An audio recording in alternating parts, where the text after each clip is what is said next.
ഒരു സ്ത്രീ തന്റെ വളർത്തുമൃഗത്തിന്റെ വായിൽ ഒരു വജ്രക്കമ്മൽ വെച്ചു. അടുത്ത നിമിഷം അത് എണ്ണമറ്റ സമാനമായിട്ടുള്ള വജ്രക്കമ്മലുകൾ നിർമ്മിക്കുന്നു. ഈ പ്രപഞ്ചത്തിലെ അവശേഷിക്കുന്ന അവസാനത്തെ കൺവേർട്ടർ ബീസ്റ്റ് ആണിത്. ഒരു കാലത്ത് ഇത് മൾ പ്ലാനറ്റിൽ അതിന്റെ കുടുംബത്തോടൊപ്പം സന്തോഷത്തോടെ ജീവിച്ചിരുന്നു. മുത്തുകൾ ശേഖരിച്ച് ഉപജീവനം നടത്തുന്ന ഒരു കൂട്ടം ആളുകളുടെ കൂടെ വാസസ്ഥലമാണ് ഈ ഗ്രഹം.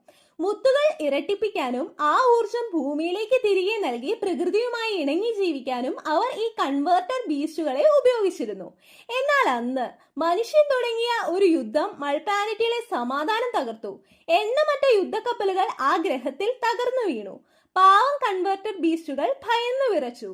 പേൾ രാജാവും കൂട്ടരും യുദ്ധക്കപ്പലുകൾ പരിശോധിക്കാൻ വന്നപ്പോൾ അതിലും വലിയ ഒന്ന് ഗ്രഹത്തിന്റെ ഉപരിതലത്തിൽ വന്നിടിക്കുന്നത് കണ്ടു.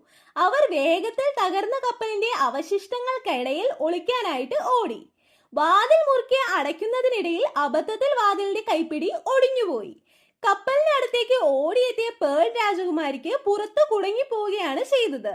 മകളുടെ അപേക്ഷകൾക്ക് മുന്നിൽ പിതാവ് നിസ്സഹായനായി. അമ്മയാണെങ്കിൽ തകർന്നും പോയി.